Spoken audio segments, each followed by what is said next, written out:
여러분 안녕하세요. 성주의 별과 함께 진행을 맡은 아나운서 현정익입니다. 오늘 저희 김수상 시인님 기억하실런지 모르겠습니다. 얼마 전에 오셔서 저희가 그때 초대를 했던 게 저희 9월 30일에 성주 별고일 작은 도서관에서 시집 낭독회를 하셨죠. 그래서 제가 그 게시물을 보고 연락드리고 섭외를 해서 흔쾌히 나와주셔가지고 그때 정말 문학적인 방송, 정말 퀄리티 높은 방송 하나 같이 완성했는데 오늘 그때 그 추억을 잊지 못해서 한 번 더 초대했습니다. 근데 오늘은 직접 소재를 준비해 오셨어요. 너무 감사하게도.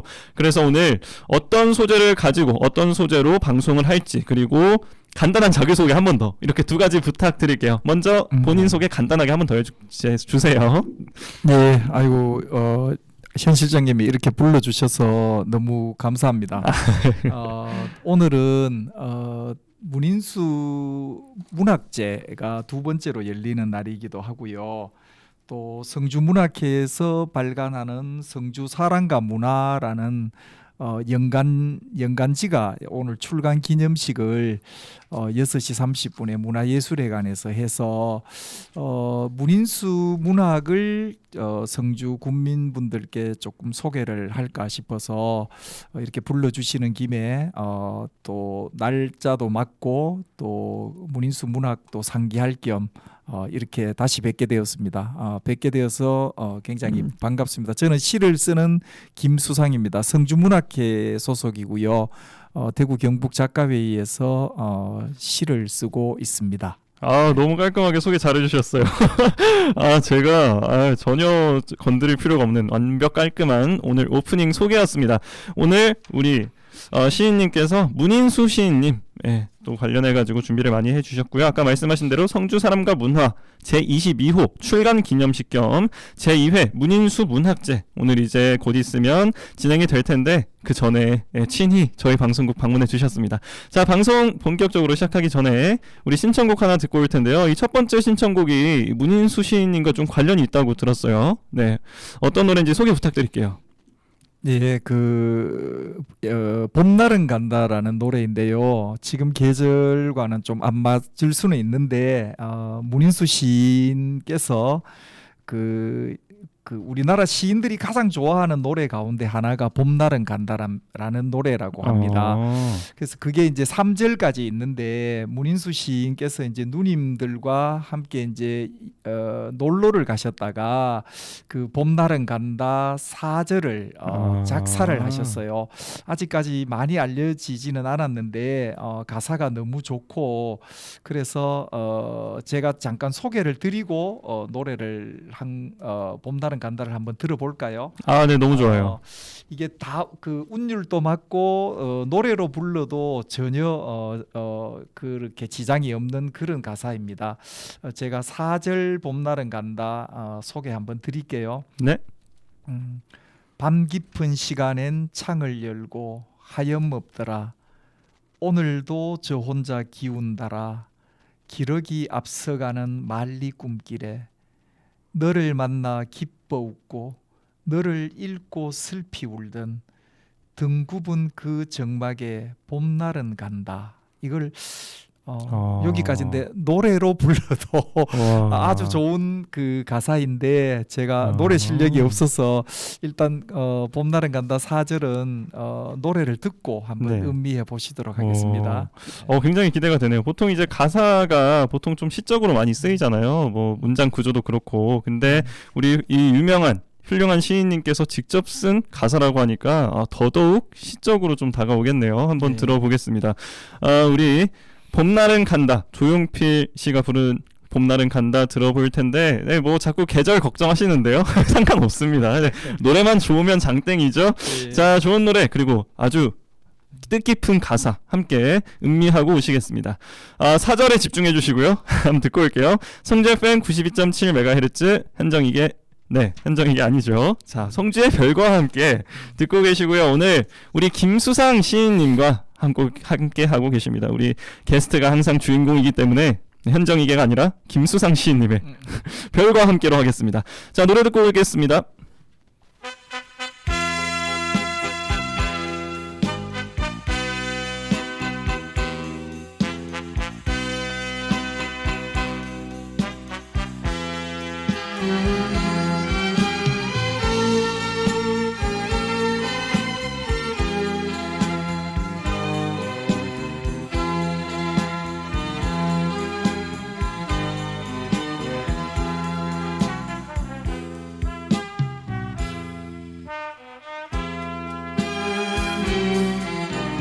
연분홍 치마가 봄바람에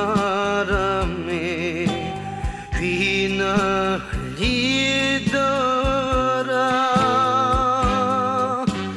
오늘도 웃고름 씹어가며 산제비 넘나드는 성황단길에 꽃이 피면 같이 웃고 꽃이 지면 같이 울던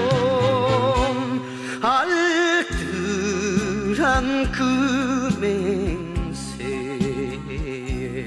봄날은 간다.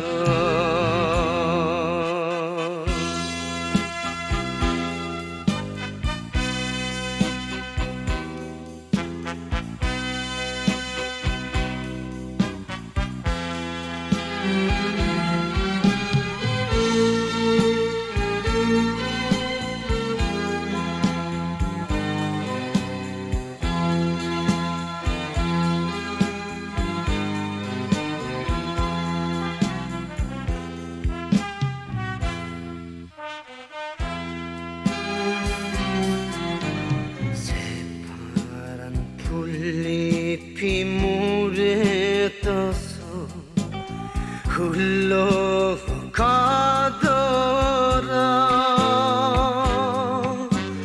오늘도 꽃편지 내던지며 정못에 짤랑대는 영마차길에 별이 뜨면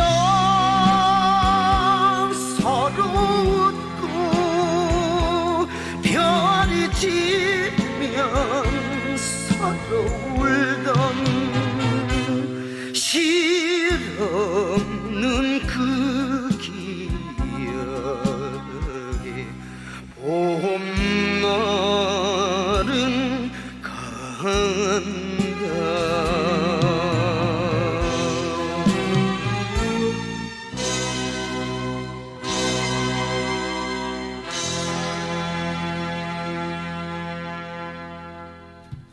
네, 우리 봄날은 간다 조용필이 부른 노래 듣고 왔습니다. 아까 제가 말씀을 조금 잘못 드린 게 있는데 저는 이 노래가 4절까지 있는데 그 네 번째 절을 이제 문인수 시인님께서 쓴 그 구절로 불렀다는 뜻인 줄 알았는데 그게 아니라 노래는 3절까지 있는데 이 멜로디에 맞춰서 4절을 하나 더 이제 문인수 시인님께서 하나 더 이제 구절을 만드셨다는 거죠. 그래서 아까 읊어주신 그 구절 맞죠? 그 잠깐만 제가 못 부르는 노래지만 4절을 그냥 네, 한번 제가 불러보시겠어요? 한번 그냥 네. 한번 불러 보겠습니다. 네네네. 예. 밤 깊은 시간엔 창을 열고 하염없더라. 오늘도 저 혼자 기운 달아 기러기 앞서가는 말리 꿈길에 너를 만나 기뻐 웃고 너를 잃고 슬피 울던 등 굽은 그 정막에 봄날은 간다.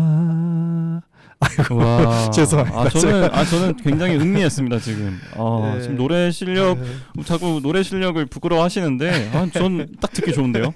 우리 시인님께서 딱 이 정도 불러주시면 모든 사람들이 그냥 진짜 시를 듣듯이 편하게 감상할 수 있을 것 같아요. 굳이 막 아주 전문 가수처럼 부르는 것보다도 이렇게 시인님께서 적당히 이제 시적 감수성을 넣어가지고. 편안하게 불러주시니까 내용도 귀에 쏙쏙 들어오고 좋았습니다. 예, 아이고 이렇게 문인수 시인님의 그 시에 흠이 안 됐으면 좋겠습니다. 이게 너무 좋았어요. 노래의 리듬을 소개하려다가 보니까 네. 뭐 어쨌든 한번 부족하지만 불러봤습니다. 그렇죠. 이 노래의 사절을 이렇게 새롭게 만들어서 네. 문인수 시인님께서 그 멜로디에 맞춰서 이렇게 네. 방금 부르신 것처럼 시를 쓰셨다 하는 네. 건데 너무 좋았어요. 이 지금 방송하다가 중간에 노래를 부른다는 게 진짜 엄청난 용기가 필요하거든요.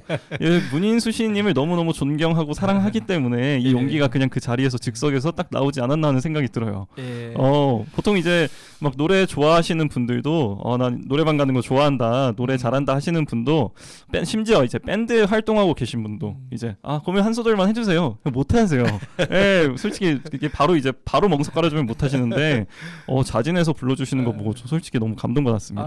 너무 감사하고요. 고맙습니다. 네, 자 이제 이렇게 또 굉장히 존경하시는 문인수 시인님에 대해서 또 한번 들어봐야 되는데요. 그럼 우리 시인님께서 직접 좀 더 자세한 내용 문인수 시인님에 대해서 소개 부탁드려도 될까요? 예, 문인수 시인을 문학하는 분들만 아는 시인이라기보다는 이 정말 성주에서 출생한 그 우리나라 서정시를 대표하는 그런 서정시의 그 혈맥을 잇는 아주 큰 시인이다. 그래서 생각보다는 성주 군민 여러분들께서 문인수 시인을 잘 모르시는 것 같아서 제가 오늘 짧은 시간이지만 한번 소개를 드리겠습니다. 네. 문인수 시인께서 이제 그 지난해죠. 6월 네. 7일 지난해 작년 6월 7일에 타계를 하셨는데요. 그 생전에 이제 자전 연보를 쓰신 게 있어요. 스스로 본인의 연보를 쓰셨는데 거기에 어거해 가지고 문인수 시인님을 한번 소개를 드리겠습니다. 네. 문인수 시인은 1945년 해방 직전이죠. 네. 6월 2일입니다.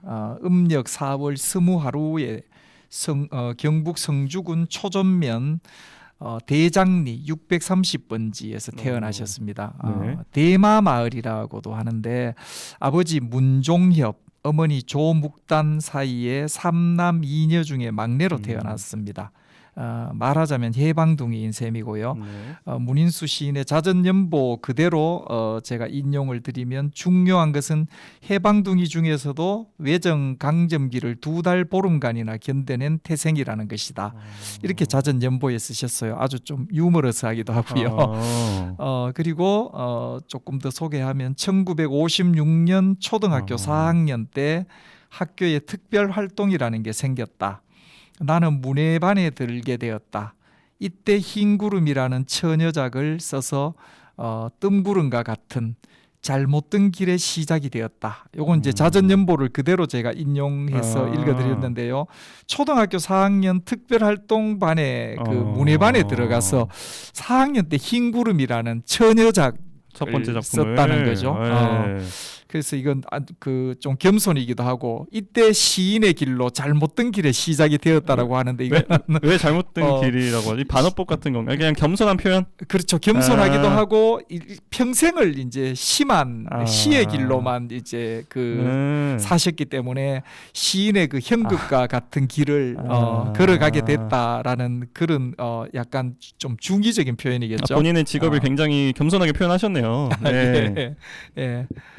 그리고 58년에는 이제 초전국민학교를 졸업했습니다. 그리고 61년에는 성주중학교를 졸업하고 62년에 성주농업고등학교 2학년 2학기 때 아버지를 졸라서 대구로 전학을 합니다. 그러니까 약간 학구열도 있고 그러네요. 도시에 대한 어떤 열망 이런 게 있었던 것 같아요. 그래서 문학 소년기를 열렬히 성과 있게 보냈다라고 자전연보에 나와 있습니다. 그리고 이제 대구로 나왔죠. 63년에 2학년 2학기 때 갔으니까 그 이듬해에 대구고등학교를 졸업했지만 공부가 걸린 학업, 학력, 진학 문제 등은 될 수 있는 대로 대충 넘어가고 싶다 이랬어요. 아, 그러니까 그 이게 부분을 언급하지 않겠다. 공부에 네. 뭐 엄청 그 목숨을 걸고 뭐 그러셨던 건 아닌 것 굳이 같고 공부에 대해서 길게 얘기할 건 없다. 네. 이때도 이제 문학 청년의 시기를 보냈던 것 같아요. 네. 그리고 66년에 이제 동국대학교 국어국문학과를 중퇴하게 됩니다. 네. 이건 이제 가정 형편 때문이라고 하는데요. 자전연보 그대로 인용을 드리면 짧은 문청기, 문학청년기죠. 네. 문청기를 마감했다. 같은 해 육군에 자원 입대하고 이때부터 20여 년간 나는 모든 문학 환경과 문학 인구 곁을 완전히 떠났다. 군 생활이 고생스럽기도 했지만 지금 생각하면 가장 마음이 편했던 기간이었던 것 같다. 일상일습이 이미 결정돼 있어서 고민될 게 없었다. 적응하기에 편했다. 단순하거나 솔직한 것이 잘 통해서 기죽거나 상처받을 일이 없었다. 유소년기 다음으로 돌아가고 싶은 시절이다. 와, 군 생활을 그렇게 또 기억하고 있으니까 신기하네요. 군 생활이 아주 단순했기 때문에 아. 오히려 워낙에 이제 머릿속에 복잡한 생각을 가지고 사시다가 그렇죠. 단순한 곳에 이제 네. 가니까 오히려 적응하기 편했다. 그렇죠. 조금 더 소개를 드릴게요. 네. 69년 3월 23일 대구 고려 예식장에서 지금은 이게 아마 예식장이 없어졌을 건데 아주 유명한 예식장입니다. 고려 예식장이라는 게 반월당에 있었죠. 당시 이미 고인이었던 장인 전성수, 지금 또 생존해 계시는 장모 이갑조 씨의 무남 동료 전정숙과 결혼했으나 결혼 직후 곧바로 제1기 백수 기간이 시작됐다. 평생 8알이 넘는 세월을 놀고 먹은 나를 놓고 볼 때 단순 무구 성실근면한 아내 우리 전 선생의 입장에서는 이 결혼이 피해갔어야 할 운명 사고 사건이었다. 이건 좀 마음이 아픈 얘기이기도 하고 좀 유머러스한 네. 얘기이기도 하고 사모님은 초등학교 선생님이었고요. 그 문인수 선생은 이때부터 뭐 평생 그냥 곧 나중에 소개해드리겠습니다만 직장 생활을 아주 짧게 하신 거를 제외하고는 평생을 그냥 시만 쓰시고 사셨어요. 아내한테 좀 미안한 감정이 있으신가 보네요. 그렇죠. 네. 예, 그러시다가 이제 사모님 또 지난해에 사모님께서 잠시만요. 네. 사모님께서 아마 올해 세상을 떠나셨던 것 같아요. 그 제가 그 구체적 날짜는 제가 네, 기억을 네. 못 하겠는데 네. 아무튼 그 병마와 좀 싸우시다가 그 이렇게 암으로 네. 그렇게 사모님도 선생님을 따라서 이제 타계를 하셨습니다. 네. 그리고 75년에 12월 23일 아들 장남이죠. 동섭이가 서둘러 태어났고 자전연보 그대로입니다. 네. 78년 11월 5일 딸 효원이가 태어나 혈육 가족이라는 인연 가정이라는 굴레로 아이고. 꽁꽁 묶여버렸다. 네. 이렇게 표현했습니다. 시인은. 네. 뭐 전체적으로 표현이 굉장히 겸손하세요. 네, 유머러스하고. 그리고 1985년 1월 1일자로 만 나이 40에 이때는 좀 늦은 나이죠. 그 조금 늦게 등단하셨은 셈이죠. 시 전문지 심상이라는 그 박목을 시인이 창간한 아주 유명한 그 문학지가 있습니다. 네. 그 심상의 신인상으로 문단에 나왔고 거의 생면부지의 문단이었지만 많이 기뻤다. 그러나 지금은 곤혹스런 이력이 되고 있다. 왜냐하면 등단작 능수버들 외의 사편과 심상지에 뭣도 모르고 성급히 펴낸 첫 시집 늪이 늪해졌듯이 요런 그 조금 부연 설명을 해야 되는데 네. 시인께서는 첫 번째 시집과 두 번째 시집에 대해서 조금 불만이 있으셨어요. 본인의 문학의 희망만큼 그 문학적 성취가 못 미친다고 생각하셨는지 그걸 그대로 읽어드리면 1990년 문학 아카데미에서 출간한 두 번째 시집 세상 모든 길은 집으로 간다는 치부처럼 감추고 아이고. 싶기 때문이다.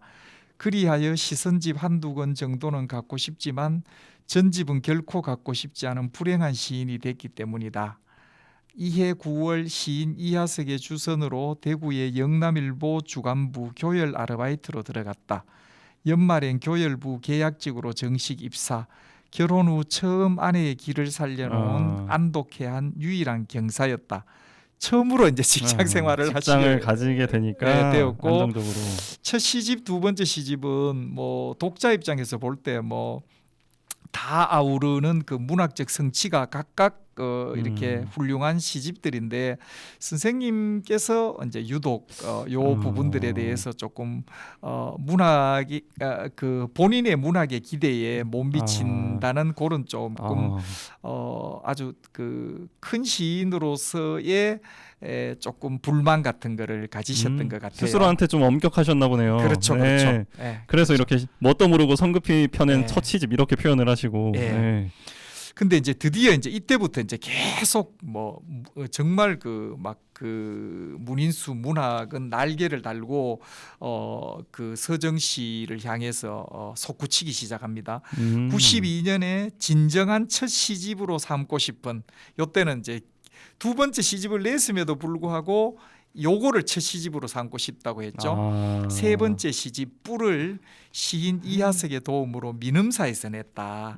요 출판사도 선생님 마음에 들었고 시도 또 아주 또 본인 스스로 마음에 들으셨던 것 같아요.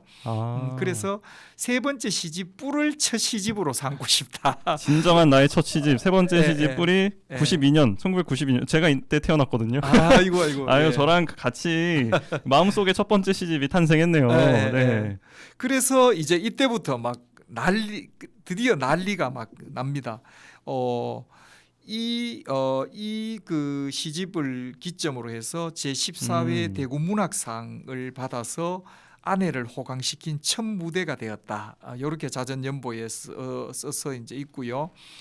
그 다음에 이제 드디어 나옵니다. 그 99년에 한 시대 전에 고향 성주를 기록한 네 번째 시집 회치는 산. 회치는 산이라고 그 초전에 가면은 방오름산이라고 있는데요. 네네네. 그게 이제 닭이 회를 치는 것 같아요. 이렇게 삼각형 모양으로 되어서 네. 병아리를 품고 이렇게 있는 그 모습 그대로인데, 네. 그게 방오름산에 제가 좀 이따 소개해드릴 산의 이름도 나오는데, 그 문인수 시인의 초전생가에서 이렇게 보면은 바로 정면에 네. 그 회치는 산이 보입니다. 모양이. 그게 이제 시집의 제목이 됐어요. 그 회치는 산을 산이. 보면서 쓰셨나 보네요. 예, 네. 그래서 이거는 이제 고향 성주를 기록한 완전 그 성주의 지명들이 아주 많이 나오는 성주 문학의 보고입니다. 예. 그래서 그 회치는 산은 또 성주 분들에게 각별한 시집이 될 것 같고요. 아이고, 우리 성주가 고향인 분들은 이거 집에 하나씩 꼭 예. 둬야겠네요. 회치는 예. 산. 맞습니다. 네. 그래서 대구 문학상을 받고 그 다음에 그 이제 4년 뒤죠. 그 회치는 산 시집을 내고 그 이제 이듬해죠. 2000년 6월에 제11회 김달진 문학상을 또 받아요. 받고 시인의 표현 그대로 하면은 여기 자전연보의 거 그대로 읽어드릴게요. 네. 당시엔 없었던 상금이 요즘은 꽤 짭짤한 액수가 생겼다. 그러더니 최근 년엔 2,500만 원까지 올라갔고, 이게 이제 그 김달진 문학상의 상금들이 많이 지금 올라갔고, 이때 또 상금도 이렇게 받아서 많이 좀 기쁘셨다는 그런 이야기인 것 같아요. 네. 그리고 그 이듬해에 보세요. 이게 작품이 좋으니까 계속 상을 받습니다. 2003년에는 노작 홍사용 문학상을 받고 요 연보의 선생님 말씀을 그대로 빌면 상이란 참 매번 처음처럼 기뻤다. 거기다 이번엔 500만 원의 상금까지 챙겼으니 더욱 좋았다. 그러나 이 상도 이듬해부터 1,000만 원으로 상금을 올렸다. 나는 마음을 비웠다. 상금 500만 원을 받고 나니까 그 다음에 1,000만 원으로 이렇게 올랐대요. 뭐 이거는 그냥 선생님의 우스갯소리인데 싶고요. 이게 좀 뼈가 있는 농담인데요. 저라도 억울할 것 같습니다. 네. 그 문학적 성취가 계속 이제 뭐 이어를 지죠. 2004년에는 서울의 천년의 시작 출판사에서 네 번째 시집이었던 회치는 산을 재발간을 했어요. 이게 시가 좋으니까 지역의 초판을 발행했던 출판사가 만인사인데 이 서울에서 이제 또 한 번 이거를 출간을 했다는 그런 말씀이죠. 그래서 막 문학이 승승장구하니까 또 2005년에는 대구 시인협회 제8대 회장으로 선임이 됩니다. 오. 그리고 2006년에 6번째 시집 쉬라는 시집이 문학 동네에서 나오는데 이때 난리가 납니다. 이때 이제 1월 27일 1세를 찍고 3월 27일 2세를 찍고 문예진흥위원회로부터 우수도서로 선정되어 5세를 찍었다. 이게 시집이 5세까지 찍기는 참 이제 어렵죠. 굉장히 인기가 많았나 예. 보네요. 자전연보 그대로 제가 읽어보겠습니다. 네. 거기다 경향 각지 신문들이 라디오 방송들이 이 시집에 대한 관심을 보여주었다. 웬 횡재인가 싶어 한동안 표정 관리를 했다. 그러나 친구들이 아직도 자꾸 핀잔을 준다. 온 동네 지린내가 진동한다고. 제목이 쉬니까 예, 시집이. 이게 이제 그 어느 시인의 상가집에 갔다가 네. 그 시인의 아버지가 노구에 몸을 못 가누셔서 아들이 그 아버지의 뒤를 잡고 오줌을 누이는 광경을 보고 시를 썼어요. 그 쉬라는 그 시를 썼는데 그것도 제가 좀 이따가 소개를 해드리겠습니다. 독특한 작품이네요. 그래서 이 시집으로 금복주에서 주는 금복문화상도 받았고 시와 작품상도 받고 2006년 한 해 동안 미당문학상, 대산문학상, 정지용문학상 비공식이긴 하지만 서울문학상에까지 최종 후보로 올라서 뭐 거의 상이라는 상은 뭐 다 이제 그 이렇게 후보에 오르고 또 거기에 있죠. 전년도 2005년분 시집을 대상으로 주는 한국시인협회상 심사위원회에서 쉬가 수상 시집으로 결정이 되고 또 계속 뭐 연달아 가지고 나오죠. 2007년 5월에는 편운문학상 제17회 조병화 시인이 생전에 제정해둔 상 제17회 편운문학상을 이 동일한 시집 쉬로 받았고 이형기 문학상 최종 후보에 올랐고 한국 가톨릭 문학상도 받았고 제7회 미당 문학상 10명 최종 후보에 선정되어서 연속 3년 최종 후보에 선정되고 드디어 8월 27일 제7회 미당 문학상 수상자 결정 통보를 받았다. 라고 했고 그다음에 여러 차례 서울시 문학상에도 2명 최종 후보에 오르기까지 했다. 뭐 상에 대한 소개를 이렇게 이제 많이 이제 하셨는데 제가 말씀드리고자 하는 거는 이 상의 이름이 중요한 게 아니라 그쵸. 문인수 시인의 문학적 성취가 네. 이만큼 우리나라의 문단을 뒤흔들어 놓았다. 그쵸. 우리 성주 출신의 성주가 이제 고향인 우리 시인님께서 이거 진짜 대단하네요.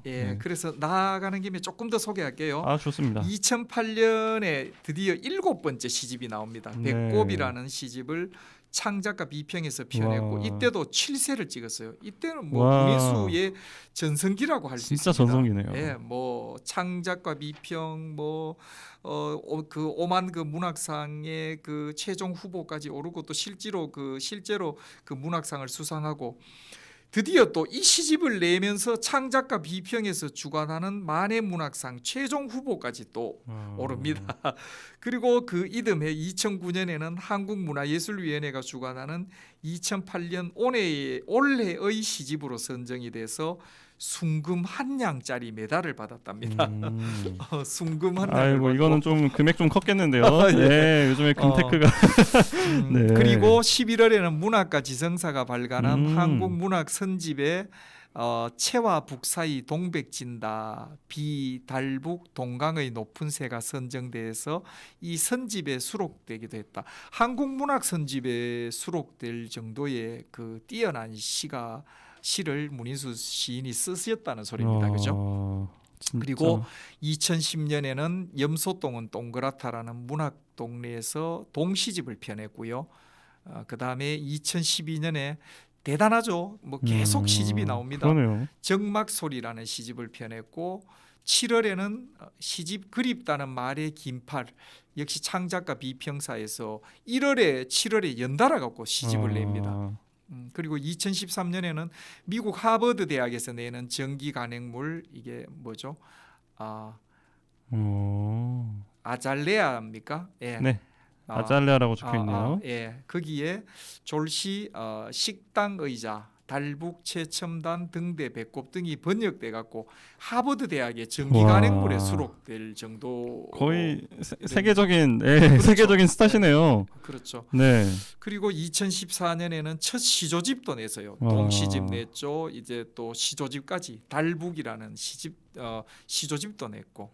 그다음에 이제 2015년에 3월에 나는 지금 이곳이 아니다라는 이제 마지막 시집이 됩니다. 창작가 비평에서 이 시집을 내고 이 무렵에 선생님이 파킨슨 병이라는 병이 왔어요. 그러니까 이게 걸음도 제대로 잘 못 걸으시고 이게 수족이 좀 떨리시니까 이제 지필 활동도 못 하시고 시도 못 쓰고 가끔 아이고. 이제 구술로 그걸 불러주면은 이제 아드님이 이제 타이핑을 하기도 하셨지만 이제 이때부터는 문학 활동들이 조금 그 지병을 얻게 됨으로써 조금 이제 어려워지죠. 예. 그리고 2016년에 또 역시 대구시 문화상 문학 부분을 수상하고 12월에는 모걸문학상을 수상했죠. 독립모걸문학관에서 하는 이 문학상인데 그 이때 저도 같이 참석을 했는데 불편한 몸을 이끄시고 문학상을 받으러 단상에 올라가는 모습이 지금도 기억에 납니다. 이거는 뭐 아주 큰 상이었고 뭐 이게 뭐 문학상의 상금 소개를 해서 그렇지만 그때 당시에 이게 문학 상금이 7천만 원이었어요. 네. 그래서 상당한 또 그런 영예를 안기도 했고 그러다가 이제 투병을 하시다가 2021년 지난해죠. 네. 6월 7일에 드디어 이제 영면하셨습니다. 그래서 군의군 가톨릭 공원묘역의 대구 시인협회장으로 문인수 선생님을 영원히 이제 그 안식할 수 있도록 문인들이 모셨습니다. 예. 이로써 뭐 간단하지만 문인수 선생님의 네. 생애를 한번 돌아봤습니다. 네, 되게 저는 재밌었습니다. 네, 마지막은 좀 안타깝지만 그래도 이제 좀 소름이 돋았다고 해야 할까요? 이렇게 훌륭한 분이 되게 저는 살짝 이제 비유를 하자면 우리 뭐 방탄소년단의 히트곡처럼 이 쉬라는 히트 시집을 계기로 해가지고 내는 족족 히트곡을 터뜨린 거잖아요. 그럼요. 네, 그래서 이제 그 수많은 상을 다 휩쓸고 그 다음에 해외 진출까지 하고 하버드대 이제 수록되면서 정기 간행물에 그래서 이분은 진짜 우리나라를 뭐 쥐었다가 폈다 하고 거기다 해외까지 나가신 해외까지 진출하신 이렇게 훌륭한 우리 시인님께서 성주 출신이었다니. 저는 정말 몰랐다는 게 참 창피하네요. 네. 네, 진작에 알았어야 되는데. 굉장하죠. 네. 정말 그 문인수 시인은 조금 늦깎이 등단하셔서 대단한 그 우리나라 문학사에 정말 그 서정시에 큰 획을 그은 네.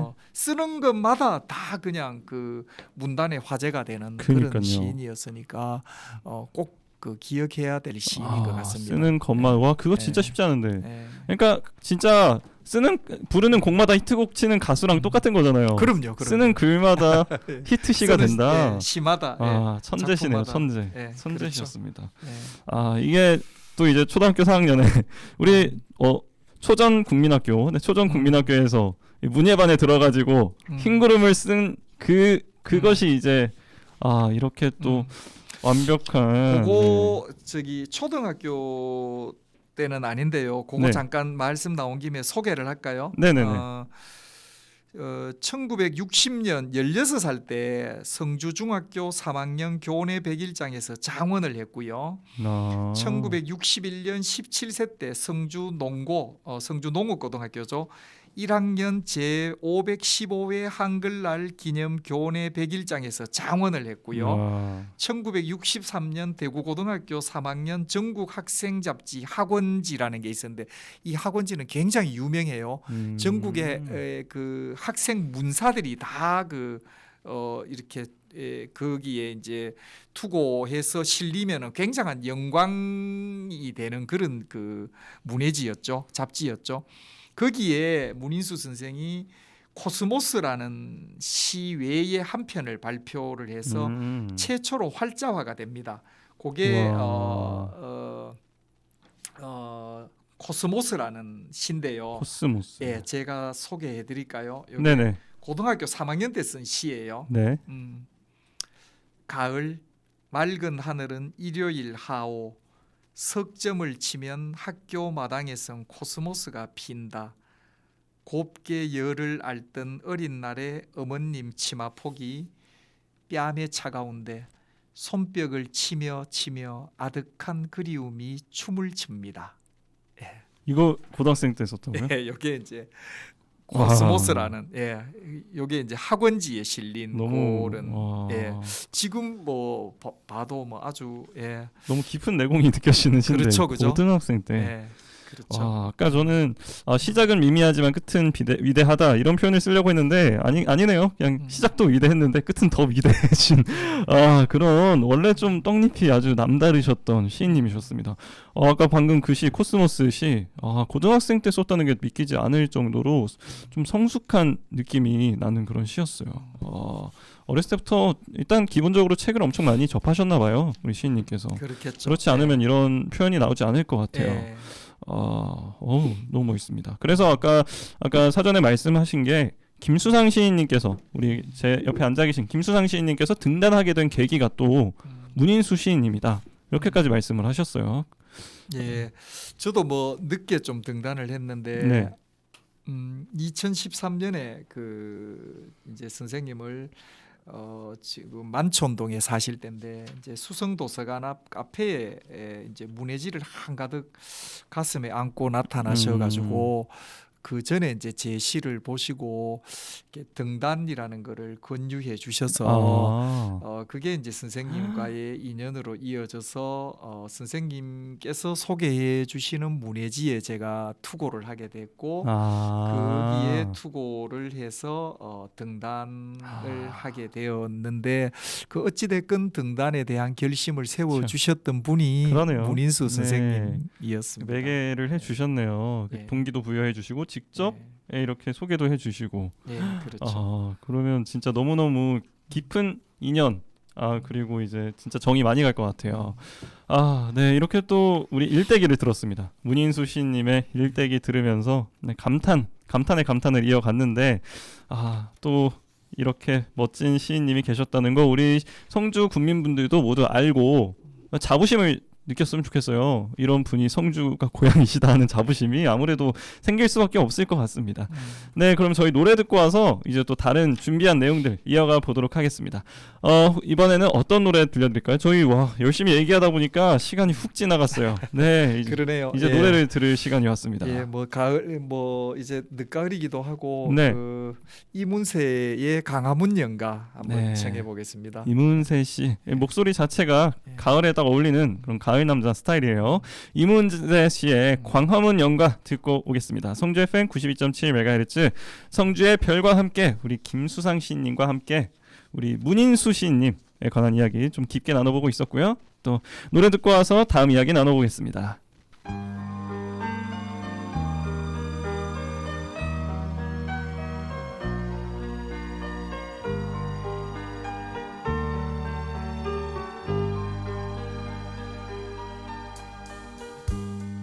이제 모두 세월 따라 흔적도 없이 변하였지만 덕수궁 돌담길에 아직 남아있어요. 다정히 걸어가는 연인들 언젠가는 우리 모두 세월을 따라 떠나가지만 언덕 밑 정동길은 아직 남아있어요. 눈 덮인 조그만 교회당 향긋한 5월의 꽃향기가 가슴 깊이 그리워지며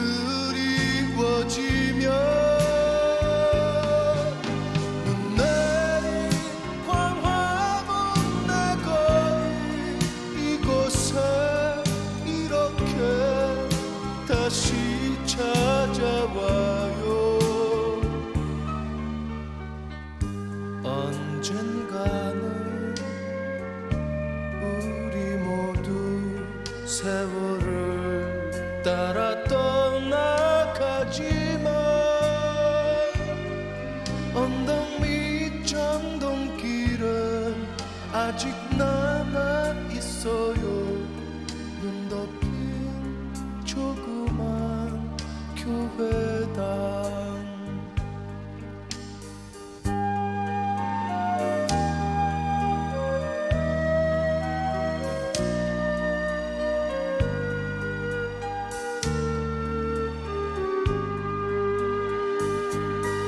향긋한 5월의 꽃향기가 가슴 깊이 그리워지며 눈 내린 광화문 내 거리 이곳에 이렇게 다시 찾아와요. 언젠가는 우리 모두 세월을 따라 떠나가지만 언덕 밑 정동길은 아직 남아 있어요. 눈 덮인 조그만 교회당.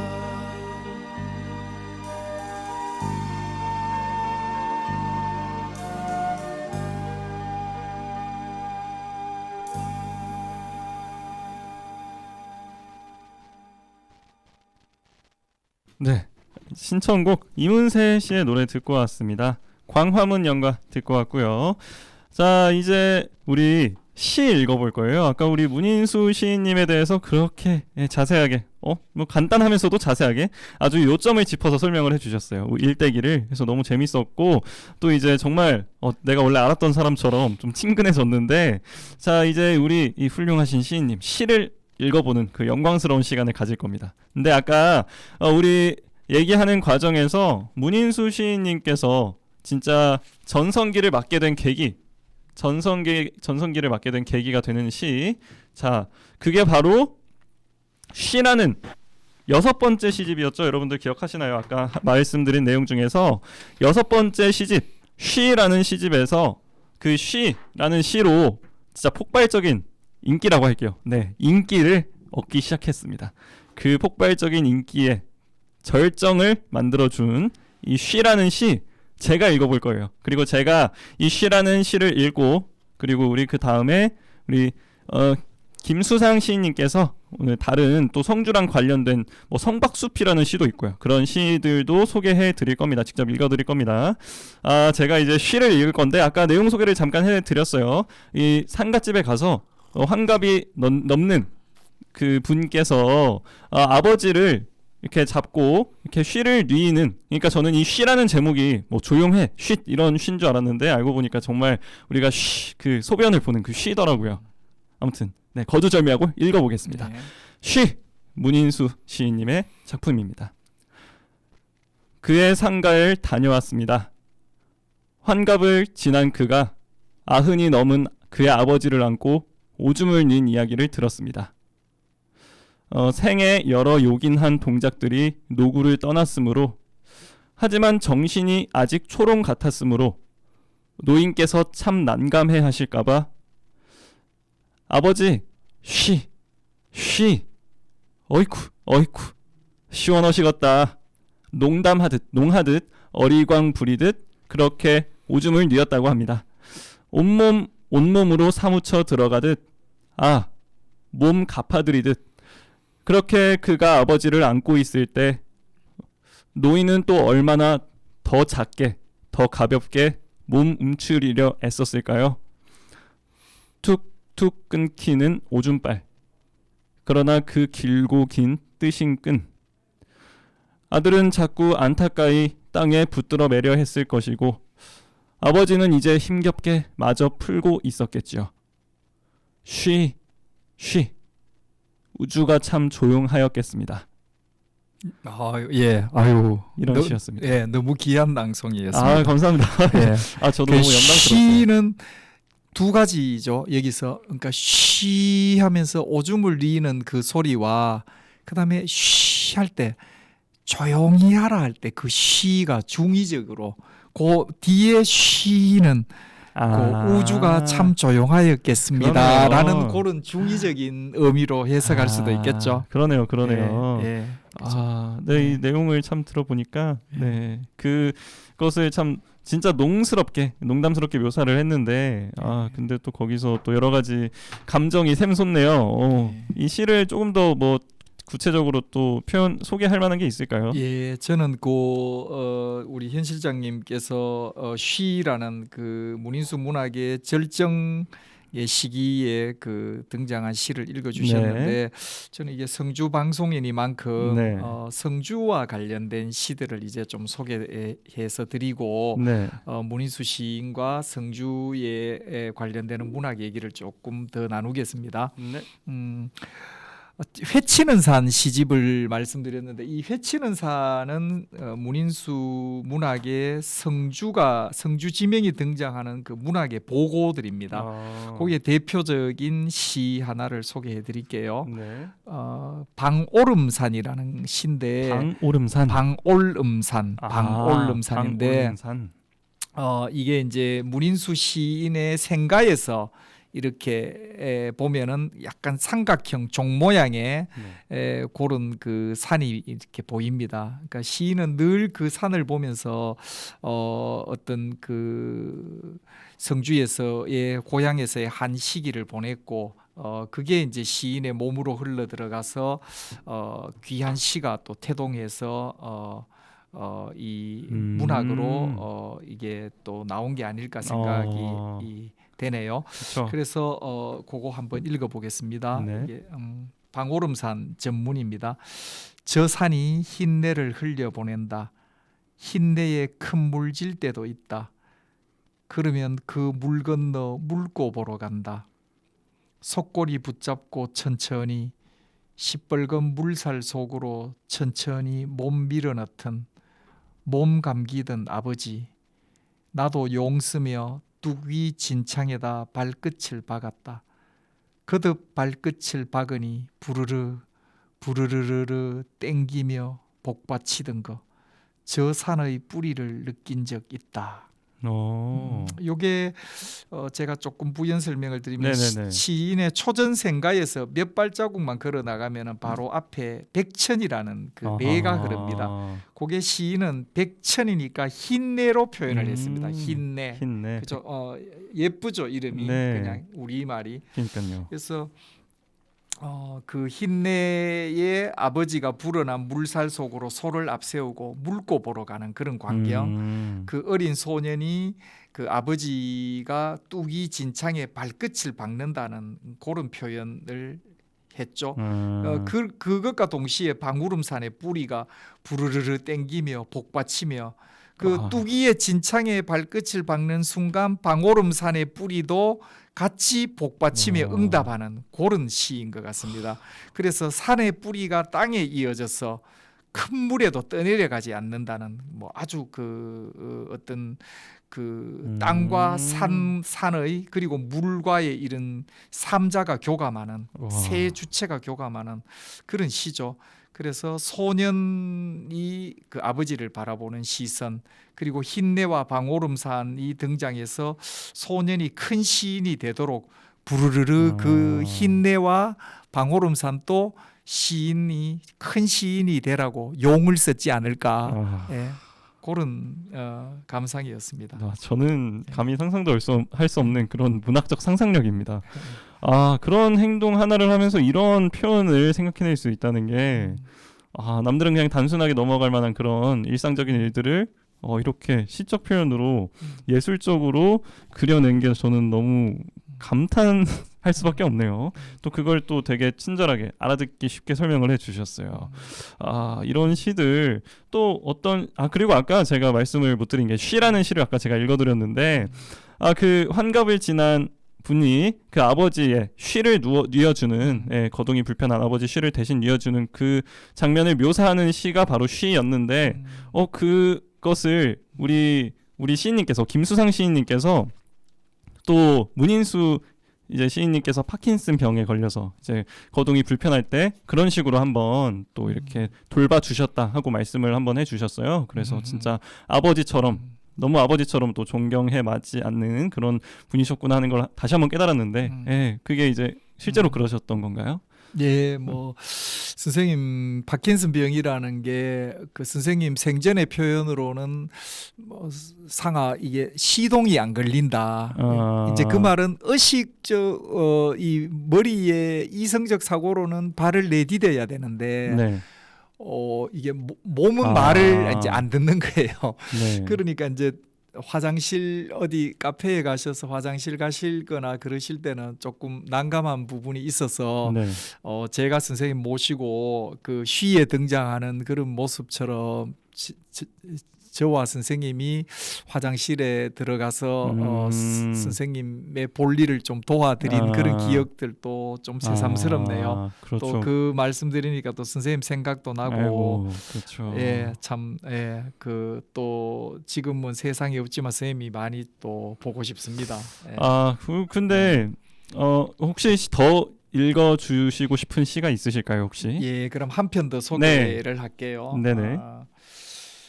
역시 회치는 산에 등장하는 제목인데요. 밤길이라는 겁니다. 밤길이라는 시인데 성주장 이야기가 나옵니다. 예, 제가 한번 읽어보겠습니다. 네.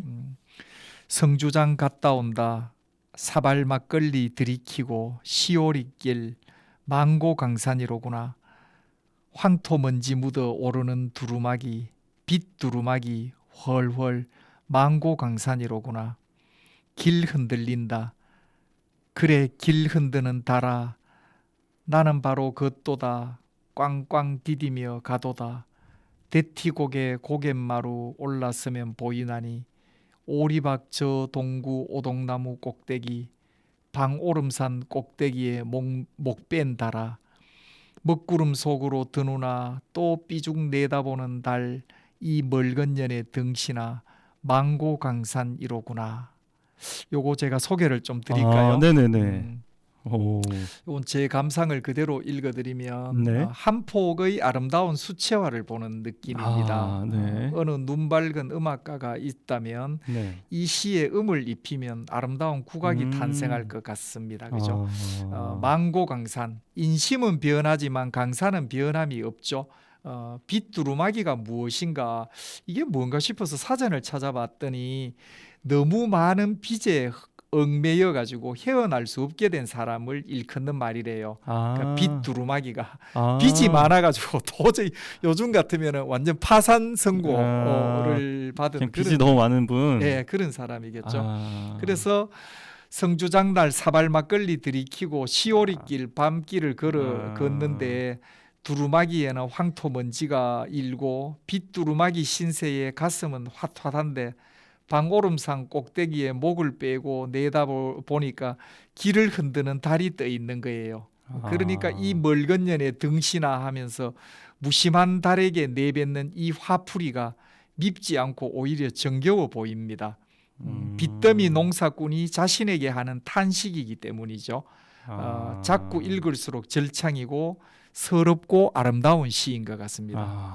와, 또 시 해석까지 이렇게 또 시적으로 해주신 저 시 해석도 되게 시 같았어요.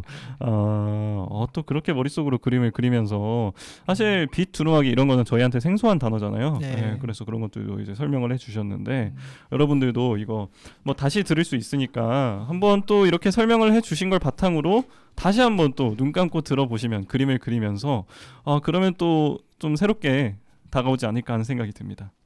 오늘 너무 알찬 방송.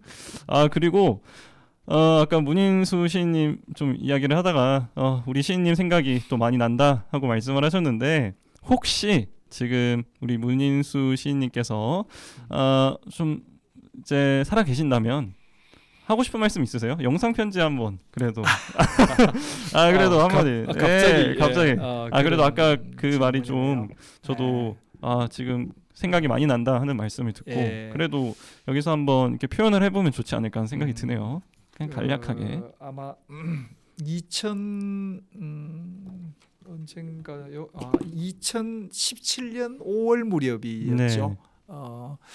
그때도 선생님 몸이 불편하셨는데 선생님 모시고 네. 대구의 몇몇 지인들과 또 여기 성주 효병원에 계시는 이제 노태맹 시인 뭐 이런 분들하고 같이 이제 초전 생가에도 가고 또 선석사에도 가고 그래서 이제 선생님하고 같이 성주에 얽힌 추억들 또 이제 같이 그 선석사 마루에 앉아서 얘기하던 거 또 선생님께 그날 이제 같이 있었던 거를 여기 이제 성주읍에 와서 제가 바로 스마트폰에 사진을 현상해 갖고 드렸어요.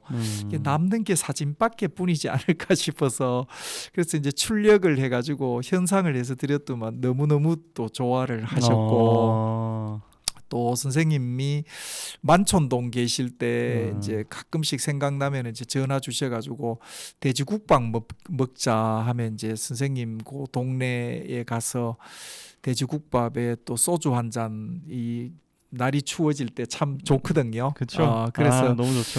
그래서 소주 한 잔하고 선생님하고 또 문학 얘기하고 시 얘기하던 그런 또 몸은 불편하셨지만은 그 눈빛이 어린아이처럼 초롱초롱하게 맑고 끝까지 그 정신을 놓지 않고 그 시에 대한 어떤 열망 또 시에 대한 어떤 순교자 같은 그런 그 시에 대한 열정을 마지막까지 보여주셨고 또 성주에 대한 사랑이 또 누구보다도 깊으신 분이었기 때문에 선생님의 시를 읽으면서 성주 분들이 또 선생님에 대한 기억을 새롭게 하고 또 성주에도 문인수 시인을 또 기억할 만한 그런 작은 사업들을 작게나마 차근차근 좀 준비해서 외지에서 오는 분들이 성주 문학과 또 성주가 낳은 문인수 시인의 문학을 함께 또 알리는 그런 또 소중한 그런 또 기회를 만들었으면 싶습니다. 네, 우리 뭐 영상 편지까지는 조금 부끄럽고, 네 이제 우리 시인님과의 추억을 회상하면서 우리 또 시인님에 대해서 좀 더 알리고 싶다 하는 그런 마음도 전해주셨습니다. 네, 정말 시인님과의 추억이 너무 각별하게 남으신 것 같아요. 이렇게 생생하게 또 표현을 해주셨어요. 여전히 마음속 깊이 마치 어제 일처럼 네 이제 시인님이 곁에 있으신 것 같은데 뭐 평생 마음에 깊이 간직해두고 사시겠죠. 우리 시인님을 마치 아버지처럼. 네, 그렇습니다. 오늘 우리 문인수 시인님에 대해서 너무 자세히 잘 알 수 있게 됐어요. 우리 김수상 시인님 덕분에 오늘 너무 감사합니다. 저희한테 이렇게 또 훌륭한 시인님과 훌륭한 시를 알려주셔서 너무 감사하고요. 우리 시청자, 청취자분들도 아마 굉장히 감사하게 생각하실 테고 우리 특히 성주가 고향이신 분들 네, 우리 문인수 시인님의 이 시집 한 편씩 꼭 쟁여두시기 바랍니다. 이 시집 하나 쟁여두세요. 네. 자, 오늘 그리고 마지막으로 지금 진행할 그 뭐 행사 홍보 한 번만 마무리하고 이제 클로징 할게요. 아까 진행하던 직접 한번 더 말씀해 주시겠어요? 예, 현 실장님께서 불러주셔서 너무 감사 이렇게 하고요. 또 이렇게 성주 FM에서 또 문인수 시인을 소개할 수 있는 기회를 주셔서 감사합니다. 이제 오늘 저는 요거 마치고 성주 문학회에서 주관을 하는 그 발행하는 성주 사랑과 문화라는 요 연간지 제 22호 출간 기념식 겸 그다음에 문인수 추모 문학제 추모가 아니죠. 추모라는 말은 이제 2회 때부터는 이제 뺐습니다. 제 2회 문인수 문학제를 겸해서 성주문화예술회관 소강당에서 6시 30분에 행사를 하는데요. 거기에 참석해서 역시 문인수 시인을 기리는 그런 행사에 참여를 할 예정입니다. 그리고 제가 오늘 시간 관계상 많이 소개 못 드린 뭐 주옥 같은 시들 네. 성박숲을 비롯해서 네. 문인수 시인께서 그 회치는 산에서 네. 보여주셨던 그런 성주 고향에 대한 그 정말 그 빛나는 시편들이 많거든요. 네. 그래서 문인수 시인의 회치는 산을 비롯해서 문인수 시인의 문학을 많이 또 기억해 주시고 성주가 또 문학의 그 아주 이렇게 빛나는 고장이라는 것도 이 기회를 빌어서 한번 말씀드리고 싶습니다. 고맙습니다. 네, 감사합니다. 말씀을 너무 잘해주셨어요. 지금 시간이 이제 1시간이 훌쩍 지났습니다. 오늘 신청곡을 4곡을 준비했는데요. 지금 1시간이 꽉 차버려서 지금 앞에 틀었던 곡도 끄트머리를 살짝 잘라야 하는 상황이 됐어요. 내용이 이렇게 너무 알찰 줄 몰랐어요. 저는 이제 뭐 얼마나 내용이 이어질까 생각을 했는데 저 더 듣고 싶은 얘기가 많아졌습니다. 그래서 다음에 한 번 더 나오셔야겠어요. 예, 네. 고맙습니다. 네, 예. 다음에 꼭 나오셔야겠어요. 오늘 이렇게 많은 얘기를 나눴는데도 한참 모자란 것 같아요. 배울 점도 너무 많고요. 다음에 또 와서 좋은 시 소개해 주시고요. 저도 열심히 시 낭독해 보도록 하겠습니다. 다음에 또 성주에 방문해 주시면 뭐 행사차에 또 방문해 주시면 가기 전에 또 한번 이렇게 와 주셔서 저희 방송국 빛내 주시면 정말 감사하겠고요. 오늘 행사 잘 치르고 오시고요. 네. 그리고 뭐 내년에도 진행되는 행사니까 오늘 알게 되신 분들 꼭 내년에 한번 참석해 보시기 바랍니다. 자, 성주 FM 92.7MHz 성주의 별과 함께 오늘 김수상 시인님과 두 번째 촬영 한번 했고요. 오늘 문인수 시인님에 대해서 또 깊은 대화 나눠봤습니다. 다음에 또 뵐게요. 또 초대하겠습니다. 고맙습니다. 불러주셔서. 네. 예. 그리고 마지막 신청곡 하나만 부탁드릴게요. 예, 마지막으로 이상은의 언젠가는 언젠가는 예. 네. 그리고 다른 신청곡도 있는데 이거는 다음에 오셨을 때 오프닝 곡으로 틀겠습니다. 예, 네, 고맙습니다. 네. 예, 오늘 감사합니다. 고맙습니다. 네.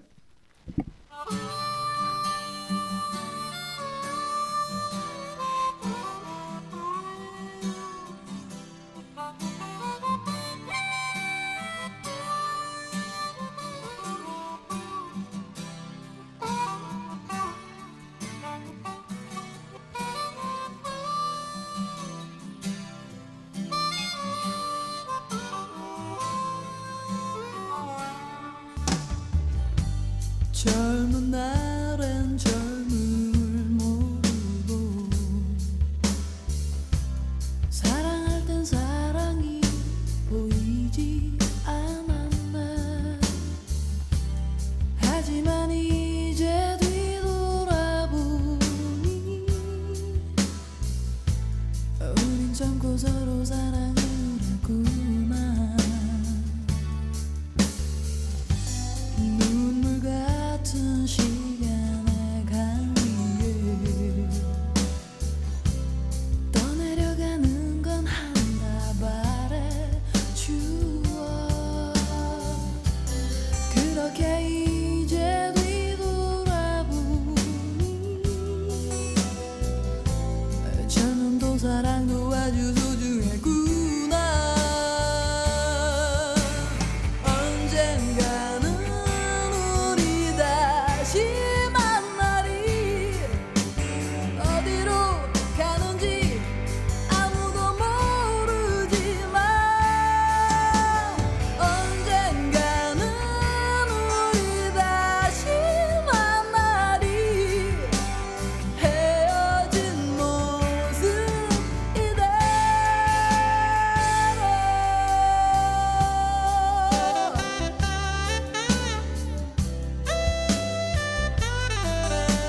잠고 서로 사랑을